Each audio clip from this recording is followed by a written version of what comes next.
Hello दोस्तों, नमस्कार। आपका अपने यूट्यूब चैनल मैथ मैच 21 पर हार्दिक स्वागत है। मेरा विषय आशा करता हूँ आप सब लोग बहुत अच्छे होंगे। पढ़ाई भी आप सब लोगों की बहुत ही अच्छी तरीके से चल रही होगी।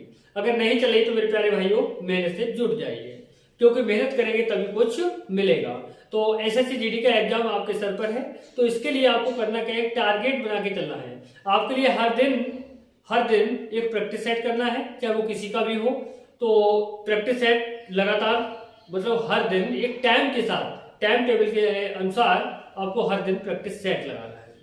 और आपके लिए अपनी पढ़ाई के लिए थोड़ा रजाइयों से निकल करके मेरे प्यारे बच्चों मेहनत करना शुरू कर दो, क्योंकि आज की मेहनत निश्चित है आपके लिए रंग लाएगी, और वो रंग इस रूप में होगा, यानी कि आपकी सफलता के रूप में। तो आइए मेरे प्यारे बच्चों, आज हम जो टॉपिक देने वाले हैं वो अनुपात और समानुपात में देने वाले हैं, और बहुत ही महत्वपूर्ण क्वेश्चन होंगे, जिनके लिए आप शुरू से और लास्ट तक देखेंगे तो निश्चित है आपके लिए कहीं ना कहीं बहुत ही बड़ा फायदा होने वाला है। तो आज इससे आप तो वंचित नहीं रहेंगे, लेकिन आप अपने दोस्तों को भी वंचित न रहने दें, उसके लिए आप शेयर कर दें सभी के पास। तो आइए बच्चों, बात करते हैं क्वेश्चनों की। तो मेरे प्यारे भाइयों, क्वेश्चनों के लिए यानी कि वीडियो के लिए अपने दोस्तों के पास तक शेयर अवश्य करते रहें, ताकि उनके पास तक भी अच्छे से अच्छे कॉन्सेप्ट पहुंचते रहें। तो देखिए, क्वेश्चन नंबर 20 की बात करेंगे। क्वेश्चन नंबर 20 की बात करेंगे। अगर इससे पहले क्वेश्चन की बात करें तो ये क्वेश्चन में पिछली वीडियो में मैं दे चुका हूं। अगर वो वीडियो अगर आपने नहीं देखी है तो कृपया करके सबसे पहले उन वीडियो को देख लें। देखिए, इसमें क्या कहा गया है, दो संख्या m और n का जोड़, यानी कि दो संख्याएं हैं m और n, इनका जो जोड़ है वो 84 है। कितना है? 84 है। यानी m और n दो संख्याएं हैं कोई भी, उनका जोड़ 84 है। उसके बाद कह रहा है जबकि m ग्रेटर देन n, यानी कि m जो है n से बड़ा है और उनका अंतर 6 है। उनका अंतर किसका? m और n का अंतर, m और n का जो अंतर है वो कितना है? 6 है। तो देखिए मेरे प्यारे बच्चों, बड़े आसानी से करेंगे आप इस क्वेश्चन के लिए। देखिए इसमें क्या है, n प्लस का है और फिर उसके बाद m माइनस का, तो ये आपस में कट जाएंगे। m और m, एक m ये दोनों को जोड़ेंगे, क्या हो जाएगा? 2m हो जाएगा बराबर। इसी तरह से जोड़ दो, यानी कि 84 और 6 को जोड़ेंगे तो कितना होगा आपका? 90 होगा। तो 2 यहाँ पे गुणा में बन जाएगा तो बटे जाएगा, तो इसका मतलब 2 से भाग कर दो या डिवाइड कर दो। 2 से कट करेंगे कितना आएगा? 2 चौक 8 हुआ और 1 बचा 10, 2 पंजे 10 हुआ। यानी m का मान कितना आ गया? 45 आ गया। m का मान 45 जो आया है वो m का मान यहाँ रख देंगे आप। m का मान जब यहाँ रखेंगे तो m का मान 45, m के स्थान पर कितना आ जाएगा आपका? 45 प्लस n बराबर कितना? 84। अब देखिए यहाँ पर जो 45 है प्लस का है, जब इधर जाएगा तो माइनस का हो जाएगा। तो इसका मतलब ये हुआ कि 84 में से 45 माइनस हो जाएगा, यानी कि 84 माइनस कितना हो जाएगा आपका? 45, यानी कि n बराबर। तो 4 में से 5 जाएंगे, 14, 14 में से 5 जाएगा, कितना बचेगा? 9 बचेगा। यहाँ कितना है आपका? यहाँ पे कितना है आपका? देखिए 7 रह गया, 7 में से 4 जाएगा कितना? 3, यानी 39 आ गया। m का मान कितना आ गया? तो सॉरी, n का मान कितना आ गया? 39। m का मान कितना है? 45। हमसे पूछा क्या गया है? हमसे पूछा गया है तब उनके बीच का अनुपात क्या होगा, यानी कि अनुपात क्या होगा। तो m का मान कितना है? 45 है, और जो पहले, मैथ का नियम होता है, जो पहले है उसे पहले, जो बाद में है उसे बाद में लिखा जाएगा। तो ये 39। अब इसके लिए देखिए 3 से कट कर सकते हैं। देखिए 3 एक 3, 3 पंजे 15, 3 एक 3, 3 3 9, यानी कितना हो गया आपका उत्तर? 15:13। कितना हुआ? 15:13 आपका उत्तर हो गया मेरे प्यारे बच्चों। तो देखिए, यानी कि इस डी ऑप्शन आपका सही था। डी ऑप्शन बिल्कुल सही जवाब था। आइए अब बात करेंगे नेक्स्ट क्वेश्चन की। नेक्स्ट क्वेश्चन में क्या कहा गया है? बहुत ही प्यारा क्वेश्चन है नेक्स्ट क्वेश्चन, यानी कि 21, यानी 21 नंबर क्वेश्चन। इसमें कहा है ए और बी की आय का अनुपात 4:5 है और उनके खर्च का अनुपात 2:3 है। यदि ए और बी क्रमशः 7200 रुपए और 6000 रुपए की बचत करते हैं। तो यहाँ पर एक बात समझनी है आपको। समझना क्या है? आपको पता होना चाहिए आय माइनस बचत बराबर क्या होता है? खर्च होता है। क्या होता है, खर्च होता है। या आय माइनस खर्च बराबर क्या होता है, बचत होता है। बात वही है ना, अगर आपने 100 रुपए कमा लिए, आपने 100 रुपए कमा लिए और 20 रुपए बचा लिए तो 80 रुपए का खर्च हो गया। आप दूसरे तरीके में यहाँ पर ये कह सकते हैं, यानी कि बचत प्लस खर्च बराबर क्या कह सकते हैं, आय कह सकते हैं। यानी कि यहाँ पर समझिए, बचत और खर्च को अगर हम जोड़ देंगे तो आय के बराबर हो जाएगा। अगर मान लो 100 रुपए है, कितने रुपए हैं, 100 रुपए हैं, 100 रुपए में से 75 रुपए अगर आपने खर्च कर दिए और बचा लिए, बचत कितनी कर ली आपने, 25 रुपए की बचत कर ली। अगर 75 और 25 को अगर हम जोड़ेंगे तो आय के बराबर आना चाहिए। यानी कि 75 और 25 कितना हुआ, 100 हुआ। 100 क्या हुआ, आय। आय 100 थी तो आय के बराबर क्या हो गया, 100 हो गया।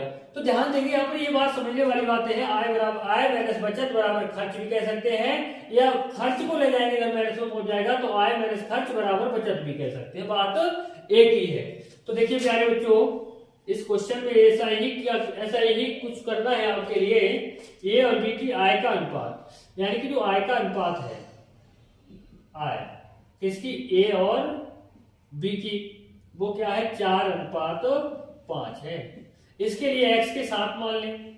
आपको अनुपात में ये समझाया गया होगा, आपने पढ़ा होगा कि जो पहले है उसे पहले लिखेंगे, 4x बट्टे कितना है आपका, 5x। अब देखिए, पहली आय में से पहली बचत को माइनस कर देंगे। पहली आय में से पहली बचत, बचत कितनी है, 7200 पहली, एक ही 7200 है तो 7200 रुपए यहाँ माइनस कर देंगे। माइनस दूसरे व्यक्ति की कितनी है, 6000 रुपए, बी की कितनी है, 6000 रुपए। तो खर्च का अनुपात कितना है, खर्च का अनुपात दिया है 2:3, इसका मतलब 2 बटे कितना, 3। अब समझिए, 3 बटे वाला इधर जाएगा, गुणा करेंगे जाके दोनों पदों में, और ये इधर जाएगा तो 2 से गुणा करेगा पूरे 2 पदों में। तो 3 से गुणा करो, 3 चौक कितना होगा, 12x हुआ, माइनस 3 से यहाँ गुणा करो, 0 0, 3 दूनी 6, 3 सत्ते 21 हुआ, 21,600। 2 से गुणा इसमें करें, 2 पंजे कितना होगा, 10x हुआ, माइनस 6 दूनी कितना होगा, 12, यानी कि 12,000 हुआ। अब समझिए, 10x प्लस का इधर आएगा तो माइनस का हो जाएगा। 12x पहले से है तो 12 में से माइनस का 10 जाएगा, कितना बचेगा, 2x बचेगा। अब यहाँ से देखिए, 21,600 इधर जाएगा तो प्लस का हो जाएगा। तो देखिए यहाँ लिखिए, 21,600 प्लस का हो गया आके, माइनस का कितना है आपका, 12,000 है। तो यहाँ पर कितना बचेगा, 2 जीरो, जीरो में से जुड़ जाए 2 जीरो, ये बचेंगे आपके। यहाँ देखिए 6 में से 0 जाएगा, कितना बचेगा, 6 बचेगा। और यहाँ कितना है आपका, 1 में से 2 जाएगा, नहीं यहाँ जाएगा, 11 में 2 जाएगा, कितना बचेगा, 9 बचेगा, यानी 9,600 बचा। अब 2x है तो 2 यहाँ पर क्या है, गुणा में है, इधर जाएगा बटे जाएगा, 2 से कट कर दो, 2 चौक 8 हुआ और 2 अट्ठे 16 हुआ, कितना आ गया, 4800 आ गया। यानी x का वैल्यू कितना आ गया, 4800 आ गया। हमसे पूछा क्या गया है, तब a की आय क्या होगी, यानी a की आय क्या होगी, यहाँ पर ये देखना है। अब x का वैल्यू ये है और a की आय निकालनी है, तो आपको करना क्या है, a की आय का अनुपात क्या था, 4 है, 4x, 4 और x का मान कितना है हमारा, x का मान है 4800। 4800 से क्या करना है, मल्टीपल कर देना है, यानी कि 4 0 0 और 4 अट्ठे कितना हुआ, 32, 4 चौक 16, 3 कितना 19, 19,200। a की आय कितनी है, 19,200। अगर b की आय आपसे पूछी जाती तो 5x है, यहाँ पर x का वैल्यू रखते 500 गुणा कर देते, यानी कि 19,200। 19,200 ऑप्शन ए हमारा बिल्कुल सही जवाब होगा, ऑप्शन ए बिल्कुल सही जवाब होगा। तो आइए अब बात करेंगे नेक्स्ट क्वेश्चन, और नेक्स्ट क्वेश्चन होगा 22 यानी 22 नंबर क्वेश्चन। इसमें क्या कहा गया है, दो संख्याओं का अनुपात, बहुत ही प्यारा क्वेश्चन है। दो संख्याओं का अनुपात 7:4 है। कोई दो संख्याएं हैं, उनका अनुपात दिया है 7 कितना 4।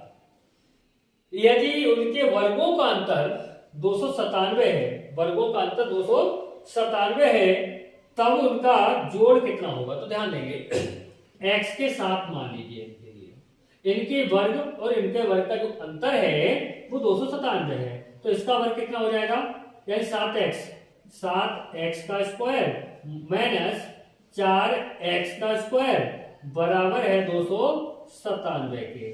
तो 7 का कितना होगा 49x स्क्वायर माइनस इसका कितना होगा 16 है, एक्स स्क्वायर बराबर कितना 297 है। अब यहाँ से 49 एक्स स्क्वायर में से 16 एक्स स्क्वायर घटाएंगे तो कितना बचेगा 33 एक्स स्क्वायर बराबर कितना है 297। 33 नेम कितना होता है 297, यानी कि 9 तिया 27, 9 तिया 27 2 29, सही है ना। तो स्क्वायर यहाँ से जब हटाएंगे आप तो यहाँ क्या लगाएंगे अंडर रूट लगाएंगे, तो इसका मान कितना आ जाएगा 3 आ जाएगा। यानी कि यहाँ पर कह सकते हो x बराबर कितना आ गया 3 आ गया। x का मान कितना आया 3 आया, लेकिन हमसे पूछा क्या गया तब उनका जोड़ कितना होगा। जोड़ का मतलब यहाँ पर x का वैल्यू लगाएंगे, यानी कि x का मान 3 है, यहाँ रखेंगे x का मान 3, 7 3 कितना हो जाएगा 21 हो जाएगा। x का मान इसी तरह से यहाँ लगाएंगे 4 है, 3 लगा 4 3 कितना होगा 12 हुआ। इनका जोड़ कितना होगा, जोड़ समझिए 21 और 12 कितना होगा 33। कितना आएगा आपका उत्तर 33 आपका उत्तर हो गया, यानी कि ऑप्शन बी बिल्कुल सही जवाब होगा। ऑप्शन बी आपका बिल्कुल सही जवाब होगा। तो आओ प्यारे बच्चों कुछ करना होगा, यानी कि मेहनत करनी होगी और मेहनत करेंगे तभी कुछ प्राप्त होगा। नेक्स्ट क्वेश्चन है 24 नंबर क्वेश्चन में क्या कहा गया है। 24 नंबर क्वेश्चन में कहा गया है x अनुपात y का मान दिया है, यानी कि x और y का जो मान है वो 5 अनुपात कितना है 2 है। तब हमसे पूछा क्या गया है, हमसे पूछा गया है 8x माइनस 9y अनुपात 14x माइनस 13y, यानी कि आपको करना क्या है x और y का मान लगाना है। x का मान 5, y का मान 2। x का मान 5 रखेंगे तो 8 5 कितना हो जाएगा 40 हो जाएगा। y का मान 2 रखेंगे 9 दूनी कितना हो जाएगा 18 हो जाएगा। यहाँ देखिए x का मान 5 तो 14 5 कितना होगा 70 हुआ। y का मान 2 तो 13 दूनी कितना हुआ 26 हुआ। यहाँ देखिए 40 में से 18 माइनस करना है तो 10 10 में से 8 जाएगा, कितना बचेगा 2 बचेगा। यहाँ देखिए 3 3 में से 1 जाएगा 2 बचेगा 22 बचेगा। यहाँ देखिए 70 में 26 माइनस, यहाँ जाएगा 10 10 में 6 जाएगा 4 बचेगा। यहाँ देखिए 6 में से 2 जाएगा कितना बचेगा 4 बचेगा। 44 1 44 और 44 दूनी वो सॉरी 22 1 22 22 दूनी 44, यानी 1 अनुपात 2, यानी कि ऑप्शन सी बिल्कुल सही जवाब होगा। पहले तो ऐसे क्वेश्चनों में कुछ नहीं, एक्स और वाई के मान लगाना है। ये छोटी क्लासों से आप पढ़ते चले आ रहे हैं, जिनके लिए आप आसानी से समझ भी सकते हैं और कर भी सकते हैं। अच्छा नेक्स्ट क्वेश्चन क्या है, नेक्स्ट क्वेश्चन में कह रहा है, नेक्स्ट क्वेश्चन है क्वेश्चन नंबर 25 यानी 25 नंबर क्वेश्चन। इसमें कह रहा है दो संख्या है, दो संख्या 8% और 28% अधिक है तीसरे से। किससे अधिक है, तीसरी संख्या कोई है उससे ये दोनों 8% और 28% अधिक है। तब कह रहा है दोनों संख्या के बीच अनुपात क्या होगा। अब मान लो कोई 3 संख्याएं हैं, कोई 3 संख्याएं हैं, अब तीसरी से ये भी अधिक है ये भी अधिक है, लेकिन तीसरी कितनी है हमें नहीं पता है, तो हम कह देंगे 100%। जब प्रतिशत में बात आती है तो हम क्या मानेंगे 100%। तीसरी अगर 100 है तो पहली कितनी 8% अधिक है तो 108 हो गई, दूसरी कितनी अधिक है 28 तो 128 हो गई। अब पहली संख्या और दूसरी संख्या इनका अनुपात पूछा है, यानी कि 108 और 128। ऐसे क्वेश्चनों को सेकंडों में कर सकते हैं।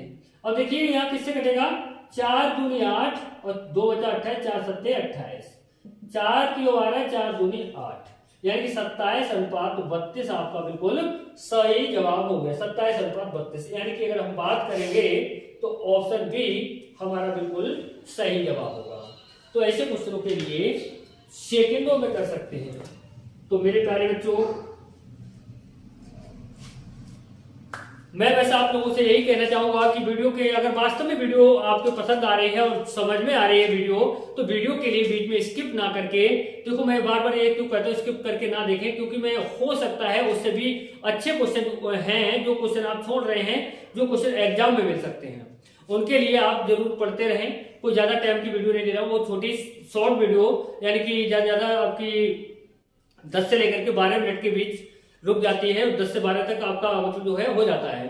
तो मुझे लगता है इस टाइप के क्वेश्चनों के लिए थोड़ा मेहनत से और अच्छी लगन के साथ पढ़ते रहेंगे तो मैं गारंटी के साथ कहता हूँ एसएससी जीडी में कहीं ना कहीं आपके लिए बहुत ही कारगर मतलब सिद्ध होंगे जाके।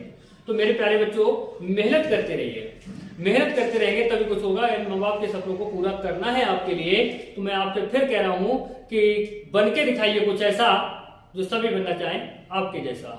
और हम अब मिलेंगे नेक्स्ट वीडियो के साथ। जय हिंद, जय भारत।